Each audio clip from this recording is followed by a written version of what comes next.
never seen a multifaceted woman. Would you look Sylvia Plath in the eye and tell her to not be depressed? Today is actually Wednesday, the 17th of April. And you guys might know, if you watched my last vlog, I was kind of like anxious and uncertain because for my clinical psychology doctorate interviews for King's, I got put on the reserve list. I don't know if I actually said in my last vlog, but they told me that I was second on the reserve list. But the way that it works is like, second sounds good, but they have like 10 different reserve lists. So I'm second on one of those 10 reserve lists. So it's kind of like completely random, basically. And this is just to say that I have not been called for interview. The interviews are taking place yesterday, today and tomorrow, and I haven't heard anything. Honestly, like most people, I don't like sitting with uncertainty. So I feel like in my head, I've written it off. Otherwise, timeline wise, how are we doing? Next Thursday, I have my part of my Oxford interview. It's not really an interview, it's an online clinical task. So it's basically you like watch a video and then you answer questions. The following Thursday, the 2nd of May, I have my in-person interview at Oxford. And last night I actually booked my hotel because I just don't want to stress about getting there on the day. My interview's at 11 AM, so I was just like, I'll get a hotel the night before. And then my Bath interview is 2 Thursdays later after that. So I have a little bit of a break between Oxford and Bath, which will be good. And the Bath one is online and it's at like 2 o'clock on Thursday the 16th. So that's what we're working with. I'm starting to get stressed now. Last week I was like eerily calm. Like I was a bit too calm last week. I was like, why am I not stressed at all? Like this is concerning, you know, like a bit of stress is good for us, do you know what I mean? Like stress serves a purpose, it motivates you to do things. So I was getting to a point last week where I was like, I'm a bit concerned at how little I'm stressed, but now it's getting closer, the stress is kicking in. Everyone in my house has noticed that I'm irritable as fuck. I wanted to give you guys a haul of an order I placed on Temu. Temu is a website and an app as well. I shop through the app because on the app you get like more like discount codes that you don't find on the website, but they literally sell anything and everything. For me personally, I'm gravitating towards, like, they sell clothes, they sell accessories like handbags and stuff, jewelry, they sell like storage stuff for like skincare, makeup, room decor. So affordable, it's good quality, and they always have like deals, coupons, offers. The offer for you guys is that you can get up to £100 worth of Temu coupons if you use my code and my link. I will put it on the screen now, and it will also be top link of my description box down below. I saw this and I was like, immediately yes, immediately yes. I got this, and I also got these earrings. They're not matching, but I feel like they're a similar aesthetic. It's like a heart. I also got this claw clip. I have so many claw clips, but this one's really cute. I feel like this is giving Y2K. Got a pair of sunnies. Really nice like packaging as well that you can keep it in. This is them. How cute are these slippers? They're just black. Slight platform. They're very, very comfy. Also got this notebook because you can never have enough notebooks. I like my notebooks this kind of size because anything like A4 size is just too big to like carry around. My diaries, journals and all of that are kind of this size. Pure silicone cleansing device, little device. I did used to have one of these, but I needed a new one basically. So I saw it on there and I jumped on the opportunity. Basically, it's when you wash your face in the morning, you turn on the vibration and then you can see you've got this like, how satisfying is that? Oh my god. I love my light textures, but this helps like exfoliate your face in the morning. Like not with just water, I would use like my morning cleanser and then rub in circular motion. I'm gonna move on to room decor in a sec, but the other thing I wanted to show you guys, This is probably one of my favorite things from my haul. It's like cup holder size, and then you've got enough to have, for me it would be like a big iced coffee in here or something, you know, because I'm a caffeine fiend. And I also love that it comes with a straw. This little guy I haven't put anywhere yet actually in my room, but it's one of these cute little candles, like one of these bubble candles. Oh yeah, it says bubble candle on it. Ooh. Oh my god, that smells so nice. It smells so fresh. I might light it right now. But let me show you guys the other things I got for my room. I just feel like this looks cute. It doesn't look too cluttered.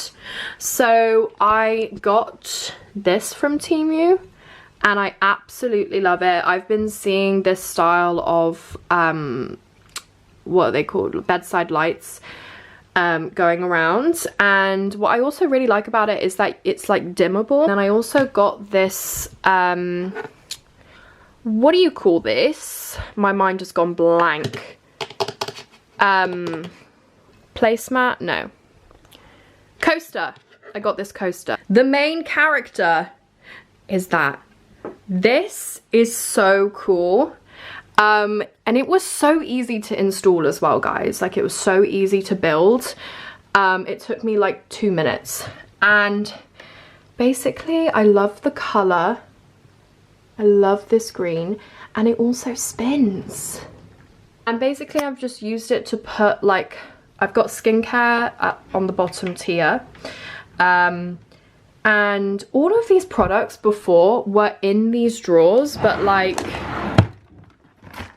obviously these drawers aren't tall enough. So all of those skincare products were just lying like flat. Whereas now they can just like be how they're meant to be, upright. So yeah, I've put a bunch of my skincare products here, and then some of my makeup products, so like my primers, foundations and stuff, base products basically here. And then on the top I've put some hair care products. I still need to fill this up a little bit, but like I've got my cotton pads, I've got my lip products, that should be in there. Just like my eyelash serums and spoolies and stuff. That is everything I got from Temu. As I said, I will put my code on the screen, and the code and the link will be top link of the description box down below. And if you use that, you can get up to £100 worth of coupons to use on Temu. So yeah, I've also just cleaned my room, so everything is just feeling fresh. Everything looks good to me. Everything is very visually pleasing to me right now, and that makes me feel good. So you know how in the last vlog I was yapping away about how it's Mercury retrograde and there are all these tech issues? Tell me why yesterday I spent all afternoon working on this presentation for this talk that I'm going to be delivering at an event next Tuesday. I've been working on it all afternoon. Hours of blood, sweat, tears. And then my laptop, now okay, part of this is my fault because I wasn't saving it as I was going, but my laptop randomly decided to restart. And it wasn't like, you know when your laptop restarts and you can just like press like, you know, update later. It wasn't giving me that option. Once my laptop had restarted and was back on, I opened up PowerPoint, and often it will like auto recover your PowerPoints. Tell me why it listed like 4 different presentations that I could auto recover, just not the one that I had been working on. So I lost hours of work yesterday. So what I'm saying is, in today's day in the life of an assistant psychologist, I am redoing the presentation I did yesterday, which is very frustrating because I could be doing other shit. But yeah, I'm also on phone duty, but it's been very quiet today. I just feel like that looks really cute with the crystals around it. let me try and remember what these crystals are called. It's been a hot minute since I've been really like into my crystals. This, I'm pretty sure this is clear quartz. This is it citrine? Can you guys, if you know your shit, let me know if I'm, like, grade me in the comments. Citrine. I think this is smoky quartz. I don't know why I think that. Maybe I just made that up. This. Oh, what's this one? I've got a few that are like dark.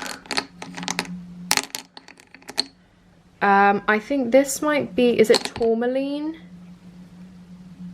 I feel like that's wrong. But to be honest, I just picked them because I like the colours. Like muted colours. Okay guys, guess what? I worked out without getting my head shat on. That's good. So that's a success. I went even though I really couldn't be bothered. I trained back and biceps. Ben trained chest and back. And I just ran into a talking stage. One that I ghosted. Technically they kind of ghosted me first, but it's a bit of a whatever. It's the end of Thursday, which means that I am not going to King's for an interview. They did send me an email at 12:30. If you choose to apply to us again next year, we would wholeheartedly welcome your application and we wish you all the best in your careers. Thank you.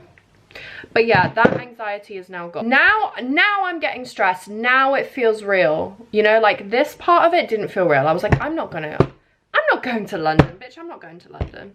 They're not calling me. Now that this is over, I'm like, okay, now we begin. Now it's serious. And now I'm starting to feel the stress. Now I'm starting to feel the pressure. What I need to do, I need to make a calendar. Yes. Because at school, when I was revising, my favorite part of revising was just making the revision timetable. And it felt like procrastinating because instead of actually doing the revision, you're just planning the revision. But I just find it so satisfying, and I do feel like it's worthwhile because it does keep me on track. I feel like I need to create a timetable. Today is Thursday. All of my things are happening on Thursdays. Wait, 1, 2, 3, 4. I've got 4 weeks. We're gonna delete the KCL folder because King's isn't happening. Guys, it's official, I'm not going to London. Oh, this comes at the first stage of prep because it's kind of less overwhelming to start off with just consuming this content and like making some notes and just like it's assisting in getting your reflections going. And then also the podcast recommendation that I had from Bath. We've got clinical, your clinical experience, and within that probably making sure you have a balance, so you have maybe 1 or 2 sort of stories that you think about that sort of went well, and then maybe 1 or 2 that were more challenging or could have gone better, because that shows richer reflection. And within that, you don't just want to like, you know, these were the patient's characteristics and like, you know, just telling like a story. You do want to tell a story, but you want to structure it. You want to think about you know, maybe how the referral came through, the assessment process, the formulation, the intervention, and reflect on each stage of that process as well. So what other sort of intervention or formulation could have been done? What approach did you take and why? Did you have any other input from different teams? Was there MDT working involved? How was supervision used in this case, and what was the outcome? Then you also want to think about research, so reflecting on what research you've done and your research experience. Then you want to be able to design research and critique it. Research the uni's ethos and values. So I'll be doing that for Oxford and Bath. Reflect on my own values, my reasons for applying, how they link to the skills of a clinical psychologist, current and professional issues in clinical psychology, what's the future of clinical psychology, what are themes that are coming up. You know, more and more clinical psychologists are going into leadership roles, for example. Issues around accessibility and things like that. Realistically, how much time can I put in? And I might have to start being a bit crazy and like, you know, doing a little bit before work, getting up a little bit earlier so I can like get in an hour before work and then get an hour in after work, because I want to go to the gym as well.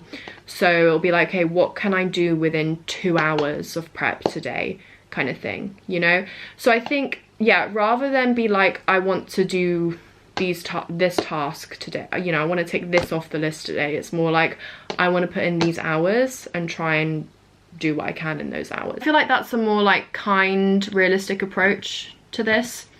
So yeah, I'm just gonna make it in Word. I'm just gonna make like a table on a working day where I am going to the gym. I reckon 2 or 3 hours is realistic if I'm able to, you know, do a bit before work as well, or try and sneak some into the working day.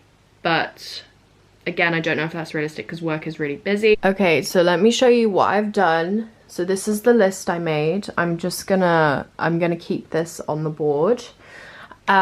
This is the timetable I've made, guys. So this is everything. This is all we have. Actually, this timetable has, I don't know, at first it was comforting me. I was like, oh, I've actually got a lot of days, a lot of hours I can put in. But then it was also freaking me out because I was like, there are some days where I just don't know how much I can get done. But basically what I've done is the days that have gone by, I'm gonna put them in grey. And then I've put key dates in red, how many hours I want to aim to do a day minimum. And there are a few different considerations, and I've done it up to a certain point because I guess like I'll just review how it goes, and if I discover like a different or a new way of organizing my time, I can change it to that. But we'll just see how this goes for now. I'm leaving the gym by myself because my brother, right, I don't know, my brother's turned into some fucking player. He shoots his shot in the gym on the reg. Well, this is the second time he's done it, but still, he's very new to the gym. He's only been going to the gym for like a few months. And he's literally, like today, we were both saying how this girl who came in was really cute. Like, we were both eyeing her up because we were like, oh, she's cute. And then he was like, I'm gonna go up to her. And I was like, hold on, like, you know, see her a few times around the gym, make eye contact, and then shoot your shot. But I went to like fill up my water bottles, came back, he was chatting away to her. I've literally never seen this side to him. I don't know if he was successful, but he was just like, I'm gonna walk home. I was like, I'll be done in like 15 minutes. And he was like, no, I wanna go now. So I don't know what the outcome was. I'm gonna ask him. But I think I'm gonna get, I don't know if this place is coffee. Calm her down. I feel like I'm all set for a productive day. I grabbed a matcha latte with oat milk. I also grabbed an almond croissant and I grabbed a Monster. So I feel like I'm literally set for a full day of interview prep. Because why would he leave so abruptly? And like, I swear I heard her say to him, I'll give you my number. So I feel like it was successful. I heard him be like, I don't have that. So I think initially she maybe asked for his Instagram and he was like, I don't have that. Which for me, as a girl, I feel like that's, if a guy said to me like, I don't have social media, I would see that as a green flag personally. I'd be like, oh, because I feel like social media causes so many issues in relationships that it like never used to be there before social media. So if a guy said to me he had no social media, I'd be like, that is such a green flag. I would low-key be like, but are you like one of those creeps? But in general, I feel like that's a green flag. So I heard him say to her, like, I don't have that or something, and I assume she was talking about social media, and then I heard her be like, oh, like, I have to give you my number. So I don't know why he left so abruptly. Maybe he was just like, now it's awkward just hanging around. She said that she's already kind of seeing someone, but then she offered to give me a number anyway. Those are so complicated. Like, this is what I mean. After an interaction with a girl, you will sit and analyze it for hours because who knows what the fuck she meant, but men are so straightforward. Yeah, when she was like, I'm kind of seeing someone, I was already like, oh, that's alright. I was like winding it down to like, oh, yeah, good for you though. We haven't clarified yet if she's actually seeing someone, so like... No, but she might be seeing someone, that's fine. Yeah, but... Some people date like that. Mm. Maybe she's just been like on a few dates with someone, it's not serious. Right. She's trying to keep her options open, so she's putting you on the roster. I've got, guys, if you saw how many tabs I've got open on my laptop of things to watch today, 14 YouTube videos and 3 Instagram pages to dissect as well. And what I'm gonna do is when I watch these videos, I'm going to just like scribble notes throughout, and then I'm gonna write them up into neat notes into this notebook, because the way I like digest and learn information is one by rewriting and like physically writing, not typing. If I'm typing notes up, it doesn't really go in. I have to physically write it out, and also so through writing and rewriting, and also through talking out loud. So like how I've always revised for exams and stuff is I would rewrite my notes, like my lecture notes for example, into something like neat and presentable, and when I make it like, you know, more concise, and just the process of rewriting, making it like color coded and stuff, that just helps me absorb the information. And then I'd also turn them into like flashcards as well for like, you know, whatchamacallit, flashcards, like essay answers, exam question and answers onto flashcards. So I'll make flashcards as well during this process. And then the other way I learn is through speaking. I don't know why, but I've always learned through speaking out loud. I'm just a yapper. I've always been a yapper. I've always spoken to myself. It makes sense with interview prep that you learn through talking, because during the actual interview, you're having a conversation, you're talking. So it's good that you get used to talking about a particular topic or answering a particular type of question, speaking out loud. But for some reason with me it works for everything. Exams too, where obviously it's all written, I'm not there like talking in the exam whilst I'm writing out the answer, but I'd always revise by speaking through my essay plans and my exam answer plans out loud, and it's always worked for me. So right, these are all my tabs. This is the webinar I was talking about, interviewing skills webinar. Then there's this YouTube channel called Clinical Psychology Community UK, and they've got this interview, top tips for declin Psy interviews. They've then got this one, preparing for clinical psychology doctorate interviews. This was a very recent one, so I don't know if I should just watch this one. It might just be like, it's a lot shorter than the previous one as well. Same channel, how I prepared for my successful declin interview. This is a different YouTuber who actually trains at Oxford, and I watched his video to help me think about writing my application. I found it helpful. So this is again about interviews, and he's talking about other trainees, about their interview experience. So I thought that looked interesting. This one, Success in Clinical Psychology Interviews Part 1, Preparing for Interviews. This is a channel, David Murphy. I think he has other clinical, I've got a few of his up. This one's Managing the Interview Day. And then this one is about online interviews. And my Bath one is online, obviously, so I thought that would be useful. This one, this channel, Sharon B.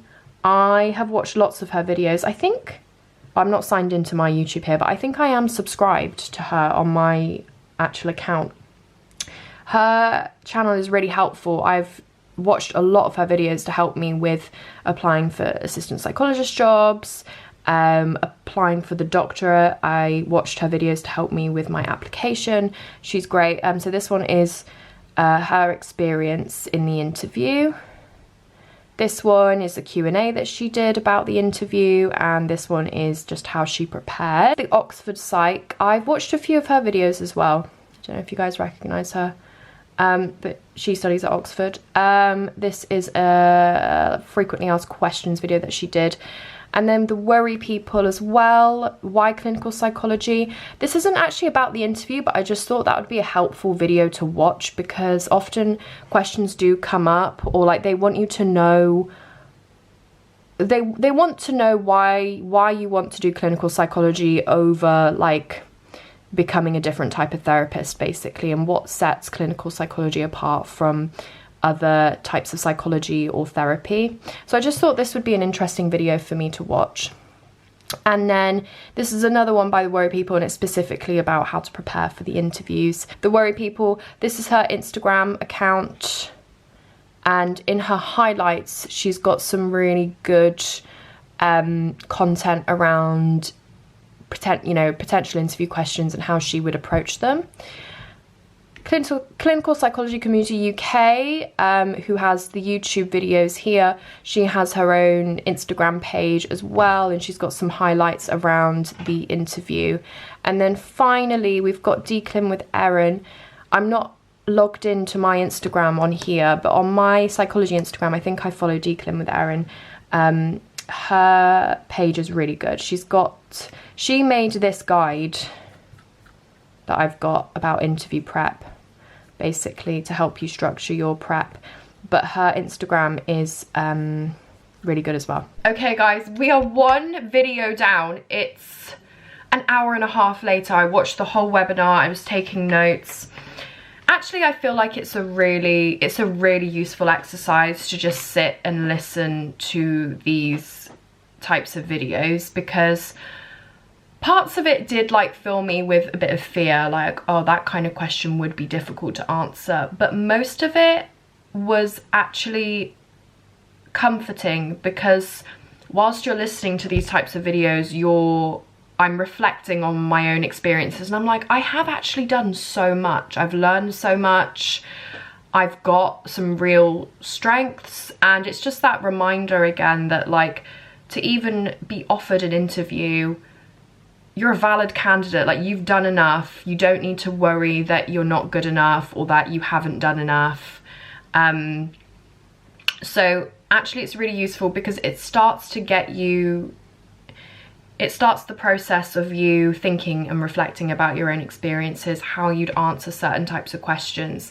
So I feel like this phase of interview prep is quite important. First off, I just want to say a huge congratulations. I mean, it really is. Exactly. Regardless of the outcome, it's massive. So, thank you. Really well done. Take some time to feel good about it. Oh, I've taken my time. Think, oh my God, I've got to prep. I have a rule that if I do get offered an interview, that whole day I won't do any prep. I will just enjoy the fact that I got an interview, and it's really great. That's what I do for myself. And then the next day or a couple of days after, then I'll start thinking about she meant a day or two. I've taken like 3 weeks to feel good about it.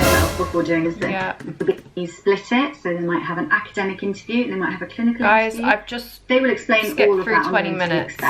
Just so you're looking at the camera. I'm scared about my internet. This is a tip from David Murphy, who was the previous BPS president. Bro, I'd be looking at myself. Camera, rather than looking at the screen. I'm going to be looking at myself. It's much more engaging. If I spent the entire webinar looking down at the screen, I don't think it would be quite as engaging as if I were to look at you like that. Next thing in this, during the interview, and this was some advice that I received from a clinical psychologist who shortlists on one of the London courses. She said, structure your answer. And it seems really basic, like, yes, obviously I should. But in my first interviews, not what I did. I basically went, that was it. And it was not easy to not do helpful. that. So, simulations before, you can clinical video tasks, yes. Okay, that's what I need to hear about. Will be outlined roughly in your interview invitation, all right? Clinical video tasks. Talk to me. This, like I said, could be clinical letter writing, could be a formulation, could be a risk assessment.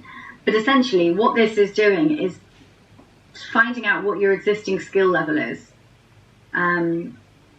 And it's very difficult to prepare for, actually. You know, if you haven't done formulations before, yeah, you can absolutely do some reading about formulations. And if it happens to be a formulation, then all you can do is do your best and use your knowledge of the theory that you've got. You know, if you know something about CBT, CFT, DBT, if you know anything about any of those, you can employ that in there.